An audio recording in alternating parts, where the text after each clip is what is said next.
नमस्कार, आवाज समाचार में आपका स्वागत है। आपके साथ मैं हूं विपिन भट्ट, लेकर हाजिर हैं ताज़ा तरीन बुलेटिन आपके लिए, जहां ढेर सारी खबरें हैं अपडेटेड और एकदम ताज़ी। तो शुरुआत हेडलाइंस के साथ। हिमाचल के शिमला और मंडी में प्रधानमंत्री मोदी की चुनावी रैली। विपक्ष पर किया जमकर प्रहार, कांग्रेस और ममता बनर्जी को घेरा। बिहार के आरा में अमित शाह ने लालू परिवार पर किया वार।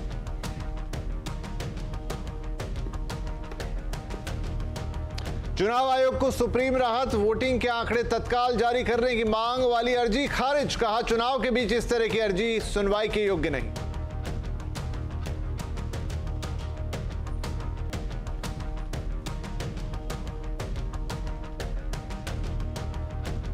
दिल्ली में वोटिंग से पहले बुर्के पर सियासत तेज। बीजेपी ने चुनाव आयोग से बुर्के में आने वाली महिला वोटरों के वेरिफिकेशन की मांग की। ओवैसी ने लगाया मुस्लिम महिलाओं के अपमान का आरोप। आज फिर बाजार ने इंट्राडे में बनाया नया रिकॉर्ड। पहली बार निफ्टी 23,000 के पार। पीएससी, तेल, गैस, बैंकिंग शेयरों में खरीदारी। एफएमसीजी, रियल्टी और आईटी शेयरों पर रहा दबाव। Pune hit and run case में अब नया एंगल। अग्रवाल परिवार ने ड्राइवर के कार चलाने का किया दावा, पुलिस का खंडन। कहा, सीसीटीवी फुटेज से साफ है नाबालिग ही चला रहा था कार। भीषण गर्मी से हाहाकार, हीट स्ट्रोक से अब तक 12 लोगों की मौत। मौसम विभाग ने 50 डिग्री तक तापमान पहुंचने का जारी किया रेड अलर्ट। केदारनाथ में हेलीकॉप्टर की इमरजेंसी लैंडिंग, पायलट समेत 6 लोगों की जान बाल बाल बची। हेलीकॉप्टर में अचानक आई थी खराबी।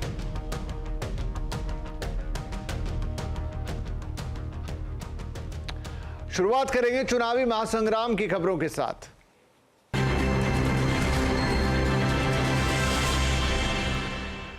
कल लोकसभा के छठवें चरण में 8 राज्यों और केंद्र शासित प्रदेश के 58 संसदीय सीटों पर वोटिंग हो रही है। हरियाणा और दिल्ली की सभी सीटों पर मतदान होना है। इसके अलावा उत्तर प्रदेश की 14 सीटों, बिहार और पश्चिम बंगाल की 8-8 सीटों, ओडिशा की 6 सीट, झारखंड की 4 और जम्मू और कश्मीर की 1 सीट पर वोटिंग होगी। छठवें चरण में 889 उम्मीदवार चुनावी मैदान में हैं। लेकिन इस वोटिंग के दौरान कल भीषण गर्मी दिल्ली और आसपास के इलाकों में अपना असर दिखाएगी। मौसम विभाग ने हीट वेव की चेतावनी भी जारी की है। ऐसे में आप वोटिंग के दौरान खुद को कैसे इस भीषण गर्मी से बचा सकते हैं, बता रहे हैं हमारे सहयोगी आलोक प्रियदर्शी।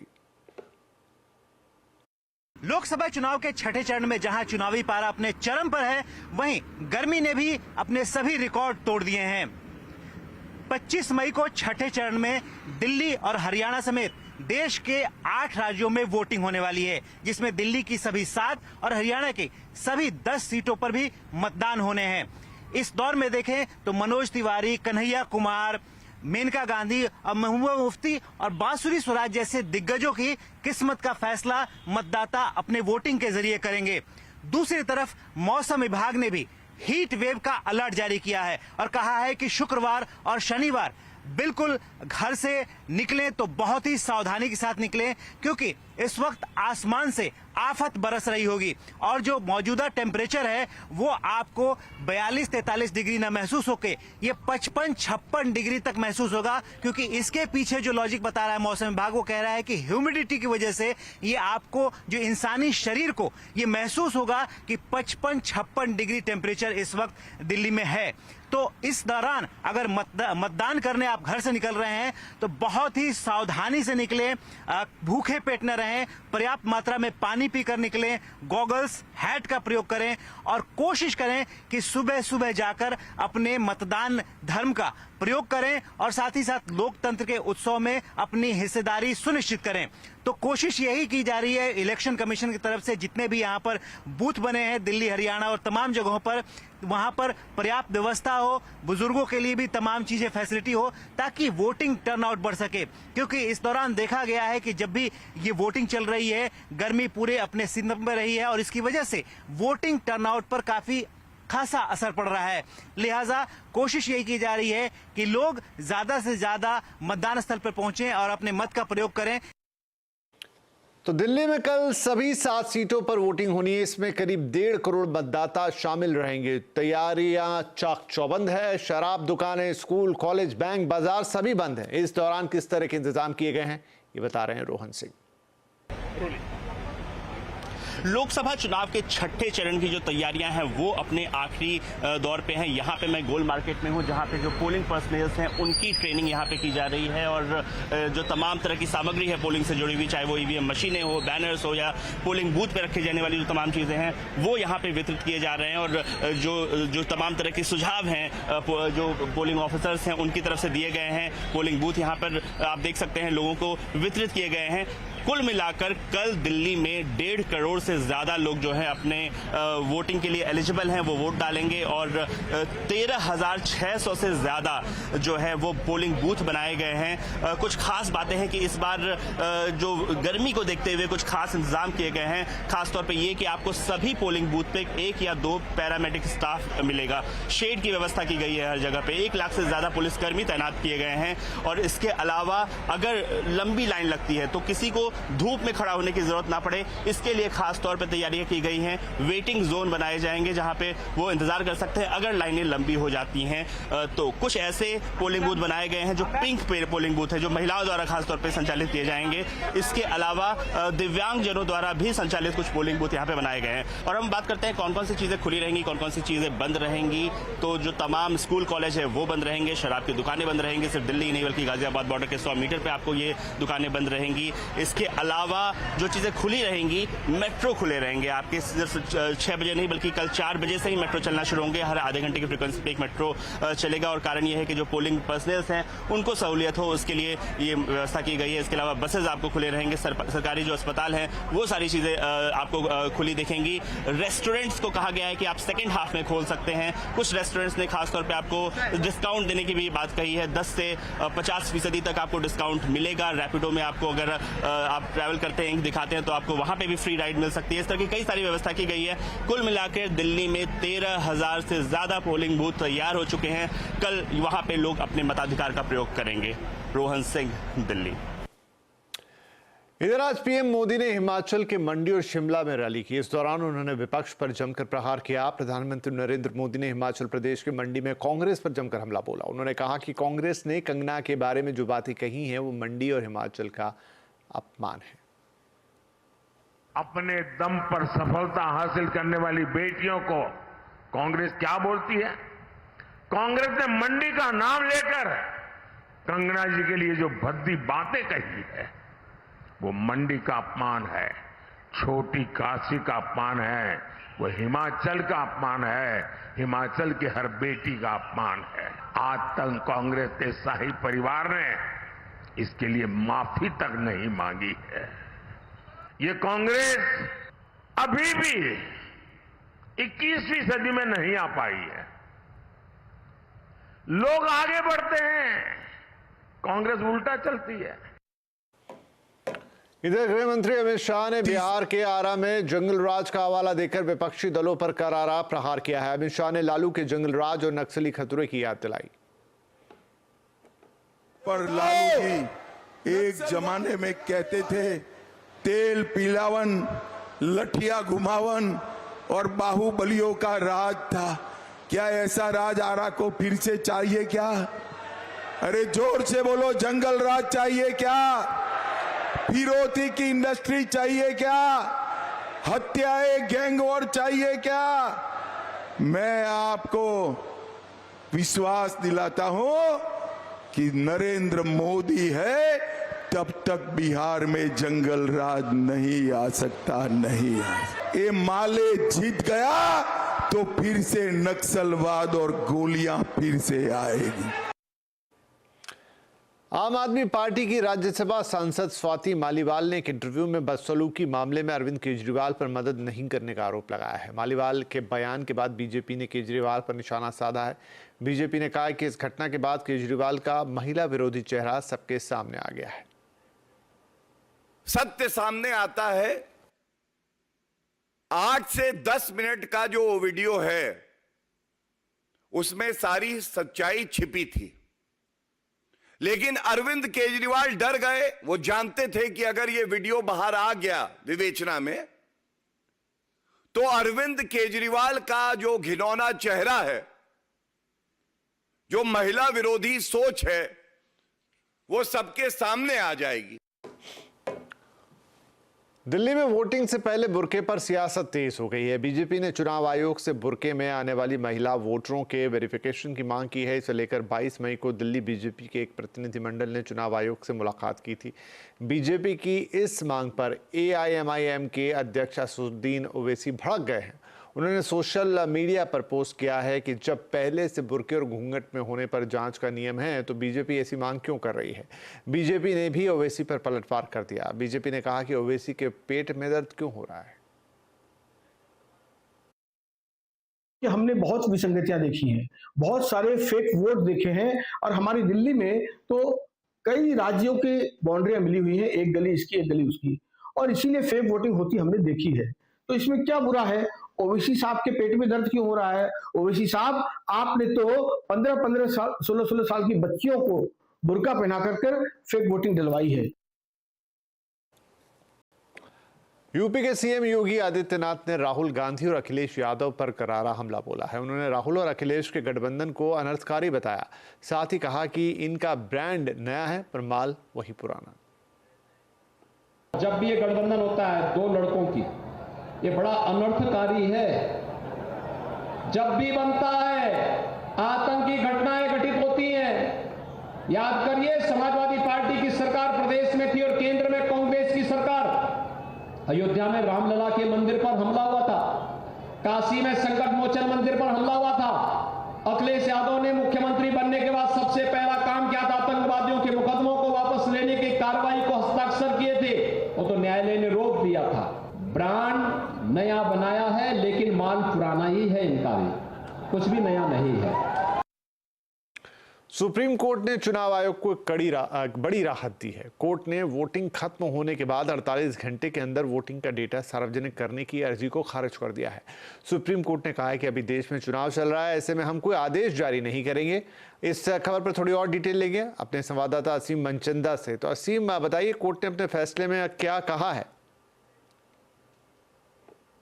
इस बार चुनाव आयोग ने वोटर टर्नआउट के पहले चरण का डाटा 11 दिन के बाद और दूसरे चरण का डाटा 14 दिन के बाद पब्लिश किया था। जब ये डाटा पब्लिश हुआ तो देखा गया कि वोटर टर्नआउट में 5 से 6% की बढ़ोतरी हुई है। इसको लेकर के ADR ने सुप्रीम कोर्ट में एक याचिका दायर की थी। इस याचिका में कहा गया था कि चुनाव आयोग वोटर टर्नआउट का डाटा 48 घंटे के अंदर पब्लिश करे। इतना ही जो फॉर्म 17C है उसको स्कैन करके वेबसाइट के ऊपर अपलोड किया जाए। सुप्रीम कोर्ट ने इस पूरे मामले में चुनाव आयोग को नोटिस भेज करके उससे जवाब मांगा था। जवाब में चुनाव आयोग ने कहा कि ये डाटा पूरी तरह से सही है। चुनाव आयोग ने खासतौर पर जब सुनवाई हुई तो चुनाव आयोग ने कहा कि इस वक्त ये याचिका दायर की गई है वोटर के मन में एक संदेह पैदा करती है। इस पर याचिका में जो भी सवाल उठाए गए हैं वो पूरी तरह से बेबुनियाद है, वो फैक्ट पर बेस नहीं है। इस याचिका को सिरे से खारिज कर दिया जाना चाहिए।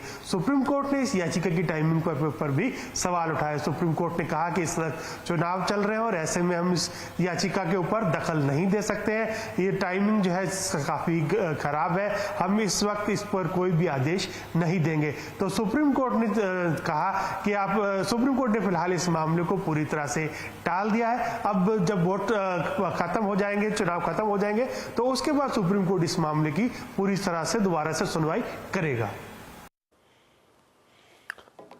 अब बात करेंगे चुनावी मूड माहौल की।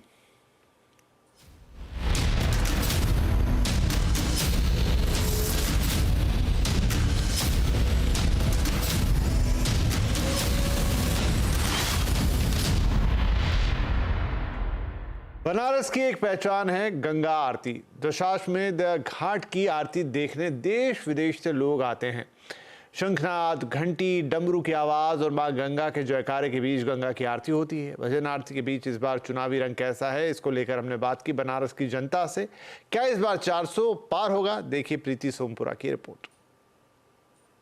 इस वक्त मैं गंगा घाट पे हूँ। दशाश्वमेध घाट जो जाना जाता है गंगा आरती के लिए। कई सारे लोग हमारे साथ में हैं, आइए हम उनसे जानते हैं। आपको लगता है बीजेपी फिर से एक बार सत्ता में आएगी? वो तो आएगी नहीं आएगी मालूम, पर आएगी पक्का, क्योंकि काशी का जो विकास किया है उससे तो भक्त है कि कोई नहीं कर सकता। ये काम मोदी ने किया है। मोदी जी ही आएंगे और सत्ता में बिल्कुल बीजेपी आएगी और बनारस का विकास जिस उसको देखना 10 साल पहले जो है, 5 साल पहले जो आया, उससे अब पूछिए, बहुत चेंज हुआ है, बहुत ज्यादा। तो हम तो एकदम उम्मीद करते हैं कि बीजेपी ही आए। आप कहाँ से हैं? हमें बनारस से ही है और हम लोग पूरे के पूरे मोदी जी के सपोर्टर हैं और बिल्कुल मोदी जी आएंगे, वो भी 400 के 500 लग रहा है, बाहर जाएगा। पहली बार वोटर बनी है, पहली बार वोट करेंगे, पहली बार वोट है और पक्का हम मोदी जी को वोट करेंगे। मेरा पहला वोट और मेरा अंतिम वोट मोदी जी को ही रहेगा। क्या लग रहा है इस बार चुनाव में आपको? मोदी जी आएंगे, ऑब्वियस सी बात है, उनका ही संसदीय क्षेत्र है और उन्होंने लोगों की भक्ति को, आस्था को बनाए रखा है, तो मोदी जी आएंगे। आपको लगता है कि मोदी जी ने बनारस का विकास किया है? बहुत ज्यादा, जिसकी कल्पना नहीं की जा सकती थी, इतना विकास हुआ है। पहले सड़कें देखिए, जहाँ से एयरपोर्ट जाने में 1.5 घंटे लगते थे, आज 10 मिनट में हम लोग पहुँच रहे हैं। हर तरफ जहाँ भी देखिए विकास की धारा है, तो one and only Modi. Padma Shri classical singer Soma Ghosh Bismillah Khan की शिष्या हैं। वो बनारस घराने से हैं। वो पीएम मोदी पर भी कई गीत गा चुकी हैं। बनारस में पीएम मोदी के राज में बनारस में कैसा विकास हुआ और संगीत घरानों की क्या राय है, इसको समझने के लिए प्रीति सोमपुरा ने सोमा घोष से बातचीत की। आप भी सुनिए। काशी का बनारस घराना तो जो है काफ़ी मशहूर है। इस वक्त हम 80 घाट पर हैं और 80 घाट पर हमारे साथ में है पद्मश्री सोमा घोष जी। स्वागत है आपका। Thank you, most welcome. तो आपका तो जन्म ही जो है काशी में हुआ है और आप यहीं पली बड़ी है।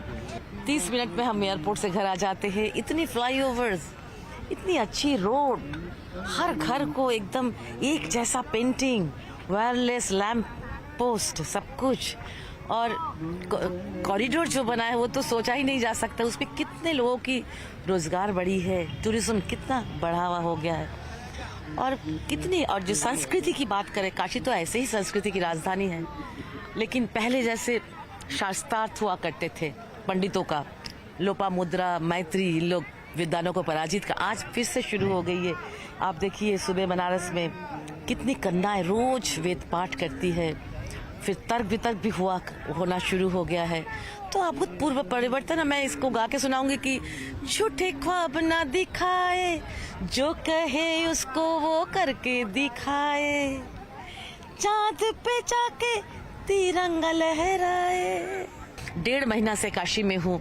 मैं संगीत के जरिए मतदाता जागरण किया, 80 घाट में 2 किया, फिर नमो घाट में गई, कॉलेजेस, स्कूल, सब जगह मैं पहुंची। बच्चों को संगीत, क्योंकि जो भाषा हम शब्दों में नहीं कह सकते ना, जो बात, लेकिन जब वो हम सुरों से कहते हैं ना, जेठ की दोपहरिया मत देखा, जेठ की दोपहरिया मत देखा, देशवा के आनबा करी हम मतदान भैया, ये तो महादान बा, तोहरे एक वोट से बदली भारत का तस्वीर हो, करी हम मतदान भैया, ये तो महादान बा। तो मतदान जरूर करो, जिसको चयन करो, बुद्धि से चयन करो और मतदान करो। पहले मतदान कर लो सुबह सुबह और फिर जलपान करो, या तो खाने पीने की कोई कमी नहीं है। चलिए सुमा जी, हमसे बात करने के लिए धन्यवाद। Thank you. थैंक्स। चलिए तो चुनावी खबरों के बाद जरा रुख कर लेते हैं बाजार का, जहां पर आज भी इंट्राडे में सेंसेक्स और निफ्टी ने एक नया स्तर बनाया, नया रिकॉर्ड स्तर छुआ। इसी के साथ सेंसेक्स 8 अंक और निफ्टी 11 अंक की गिरावट पर हालांकि बंद हुए। आज सबसे ज्यादा खरीदारी पीएससी, तेल, गैस, बैंकिंग शेयरों में रही, वहीं फार्मा, मेटल शेयरों में बिकवाली भी रही। आइए मार्केट का हाल समझते हैं अपने सहयोगी सुमित से। सुमित, तो कल जोरदार तेजी, आज भी नए हाईज, लेकिन हालांकि लाल निशान के साथ बाजार बंद हुए। हाईलाइट्स क्या रहे आज?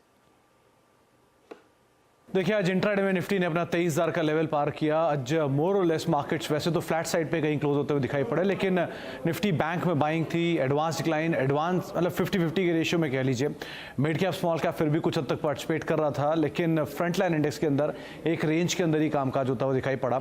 सिलेक्टिव स्टॉक स्पेसिफिक स्टोरीज थी और ज़्यादा जो बाइंग थी वो सिलेक्टिव फार्मा के अंदर दिखाई पड़ेगी, सिलेक्टिव बैंक्स जो कि पार्टिसिपेट कर रहे थे, डिफेंस कंपनियां जो कि खरीदारी के साथ कामकाज करते हुए दिखाई पड़ेंगी। और ओवरऑल भी अगर देखेंगे तो फर्स्ट हाफ में निफ्टी ने करीब 23,000 के आसपास के लेवल्स को ब्रीच किया और उसके ऊपर भी फर्मली कामकाज किया, लेकिन बाद में हायर लेवल से थोड़ी सी प्रॉफिट टेकिंग आते हुए दिखाई पड़ी और स्पेसिफिकली यानी कि अर्निंग्स के हिसाब से या बाकी सेक्टर स्पेसिफिक होकर बाजार कामकाज करते हुए दिखाई पड़े। राइट, तो सुमित, आज एक्शन सबसे ज्यादा कहां रहा इस बीच? तो आज बैंकिंग से पार्टिसिपेशन रहा। एचडीएफसी बैंक की तरफ से निफ्टी के टॉप गेनर्स में शुमार था, साथ ही साथ भारतीय एयरटेल, बीपीसीएल, एलएनटी कुछ ऐसे नाम थे जहां पे खरीदारी बनते हुए दिखाई पड़ी। गिरने वाले शेयरों में अदानी पोर्ट प्रॉफिट टेकिंग की चपेट में था, टेक महिंद्रा, एम&एम, टाइटन कुछ और ऐसे नाम जहां पे प्रॉफिट टेकिंग आते हुए दिखाई पड़ी। मिड कैप में एजिस केमिकल अच्छे नंबर्स के बीच में खरीदारी आई, फिनलेक्स केबल में खरीदारी थी, आयनॉक्स विंड यहां पर भी कुछ हद तक खरीदारी आज के सत्र में आते हुए दिखाई पड़ी। गिरने वाले शेयरों में स्नाइडर लगातार नंबर्स के बाद से प्रेशर, स्टॉक में 5% सर्किट, एचबीएल पावर जहां पर बिकवाली देखने को मिली, इंजीनियर्स इंडिया लिमिटेड और वैभव ग्लोबली कुछ और ऐसे नाम थे जहां पर आज के सत्र में बिकवाली थी। हालांकि आज अमर राजा बैटरी, एक्साइड जैसे बैटरी शेयर जो थे वो भी एक जोरदार तेजी के साथ कामकाज करते हुए दिखाई पड़ रहे थे। सुमित, इस मार्केट अपडेट के लिए एक्सिस सिक्योरिटीज के सीईओ नवीन कुलकर्णी का कहना है कि 6 से 12 महीने के नजरिए से कंज्यूमर डिस्क्रिशनरी सेक्टर बेहतर है, इस सेक्टर में पैसा बन सकता है। ओवरऑल ये दिख रहा है कि मतलब नेक्स्ट 6 से 12 महीने for the consumer discretionary space काफी स्ट्रांग रह सकता है। ये एक इम्पोर्टेंट थीम मुझे दिख रहा है। तो इसमें वाइड रेंज ऑफ कंपनीज है जहां पे मुझे लग रहा है कि अपटेक आ सकता है। और जहां तक आईटी सेक्टर का सवाल है, वहां पे जो टेलविंड्स है वो काफी वीक है और ज्यादा हेडविंड्स है। लेकिन मुझे लग रहा है कि और 1 से 2 क्वार्टर तक ये स्पेस में एक्साइटिंग नंबर्स तो मुझे लगता है कि डिलीवर नहीं कर पाएंगे। तो इस हफ्ते बाजार में क्यों लगा तेजी का तड़का और क्या नए बुल रन के लिए तैयार हो रहा है बाजार? आज आवाज अड्डा में इसी पर होने जा रही है बड़ी चर्चा। शाम 7:57 पर जरूर जुड़िएगा हमारे साथ। हाई पर बाजार तेजी दमदार। पुणे पोर्शे कार एक्सीडेंट मामले में अब आरोपी पर सबूत मिटाने के भी चार्ज लग सकते हैं। दरअसल नाबालिग के दादा सुरेंद्र अग्रवाल और पिता विशाल अग्रवाल ने मिलकर दावा किया था कि हादसे के वक्त उनका बेटा कार नहीं बल्कि ड्राइवर कार चला रहा था। अब ये पूरा मामला किस दिशा में जा सकता है, डिटेल्स के साथ हमारे सहयोगी दिवाकर पुणे से पूरी जानकारी दे रहे हैं। देखिए, पुणे हिट एंड रन मामले में बेहद ही चौंकाने वाला खुलासा सामने आया है। अग्रवाल परिवार ने अपने नाबालिग बेटे को बचाने के लिए उसके आरोप को अपने ड्राइवर के सिर पर मढ़ने की कोशिश की थी। पुणे पुलिस की जांच में इसके सबूत भी उन्हें मिले हैं। दरअसल जिस वक्त हादसा हुआ उस वक्त ड्राइवर ने बाकायदा फोन करके जो नाबालिग आरोपी के पिता हैं विशाल अग्रवाल को इसकी जानकारी दी थी और हादसे के बारे में उन्हें बताया था। इसके बाद विशाल अग्रवाल ने अपने ड्राइवर से कहा था कि वह पुलिस को यह बताए कि गाड़ी वह चला रहा था, इसके बदले में वह जो है ड्राइवर को एक बड़ा इनाम देंगे। यह जानकारी निकल के सामने आई है। और इतना ही नहीं, जो नाबालिग आरोपी है जो गाड़ी उस वक्त चला रहा था वो 18 मई की रात को जो है अपने घर से खुद गाड़ी चलाते हुए निकला था। फिर वो पब की तरफ गया था। पब में बहुत ज्यादा उसने शराब पी ली थी और जब उसको ज्यादा नशे में देखकर भी ड्राइवर ने विशाल अग्रवाल को फोन किया था कि बहुत ज्यादा वो नशे में है और गाड़ी चलाने की मांग कर रहा है। जिसके बाद विशाल अग्रवाल ने अपने ड्राइवर से कहा था कि उसे गाड़ी चलाने के लिए दे दो। यानी कुल मिलाकर अगर कहें तो अग्रवाल परिवार ने न सिर्फ अपने नाबालिग बेटे जो कि नशे में था उसको गाड़ी चलाने की अनुमति दी, बल्कि जब पूरा हादसा हो गया, 2 लोगों की मौत हो गई, उसके बाद जो नाबालिग बेटे पर आरोप आने वाला था उस आरोप को अपने ड्राइवर के सिर पर थोपने की कोशिश की। इस जानकारी के सामने आने के बाद पुणे क्राइम ब्रांच ने इस पूरे मामले में आईपीसी की धारा 201 यानी सबूतों को मिटाने की जो धारा होती है उसे भी जोड़ दिया। यानी विशाल अग्रवाल की मुश्किलें अब और बढ़ने वाली हैं। इस वक्त पुणे क्राइम ब्रांच की कस्टडी में है विशाल अग्रवाल और ऐसे में जो दूसरी तरफ जांच कर रही है, जो हादसा हुआ उसकी जांच कर रही है येरवडा पुलिस स्टेशन भी अब तैयारी कर रही है विशाल अग्रवाल की कस्टडी लेने के लिए। वहीं दूसरी तरफ भी पुणे क्राइम ब्रांच ने इस पूरे मामले में धारा 420 को भी जोड़ दिया है। यानी कुल मिलाकर अगर कहें तो विशाल अग्रवाल जो कि कार के ओनर थे और साथ ही साथ जो बिल्डर कंपनी है उसके वो मालिक थे, वो जो है डेवलपमेंट कंपनी जो है उसके मालिक जो हैं उसके खिलाफ भी जो है अब कई सारी धाराएं जोड़ दी हैं और मुश्किलें यहाँ पर सबसे ज्यादा विशाल अग्रवाल की बढ़ने वाली हैं। वहीं दूसरी तरफ नाबालिग आरोपी को लेकर पुणे पुलिस लगातार अपने लीगल ओपिनियन ले रही है, किस तरह से उसको एडल्ट घोषित कराया जाए और एडल्ट घोषित कराने के बाद किस तरह से उससे पूछताछ हो, किस तरह से उसको ट्रायल में लाया जाए और किस तरह से उसे सजा हो सके, इन तमाम चीजों को लेकर लीगल ओपिनियन पुणे पुलिस ले रही है। इधर पुणे कमिश्नर ने प्रेस कॉन्फ्रेंस कर बताया कि इस मामले में सबूत मिटाने और ड्राइवर बदलने की कोशिश की गई, इस पर जांच जारी है और जरूरी कार्रवाई की जाएगी। हमारे जांच में ये स्पष्ट आया है कि ये जो जुवेनाइल एक्यूज्ड है यही गाड़ी चला रहा था और इसके लिए क्रोनोलॉजिकली जो एविडेंस जरूरी थे वो एविडेंस इकट्ठा किए गए हैं। इसमें ड्राइवर, ये एडल्ट ड्राइवर ये गाड़ी चला रहा था और ये आरोपी ये गाड़ी नहीं चला रहा था, इस तरह की बात सामने आ रही है। इसकी हम पूरी तरीके से तहकीकात करके जो भी इस प्रकार का प्रयत्न किया उसके विरुद्ध 201 आईपीसी एविडेंस डिस्ट्रक्शन के तहत कार्रवाई की जाएगी। तो आवाज समाचार के इस एडिशन में फिलहाल इतना ही, लेकिन सीएनबीसी आवाज पर खबरों का सिलसिला जारी रहेगा। साथ ही आप हमारे सोशल मीडिया प्लेटफॉर्म से भी ढेर सारा अपडेट ले सकते हैं, बस एक क्लिक पर। नमस्कार।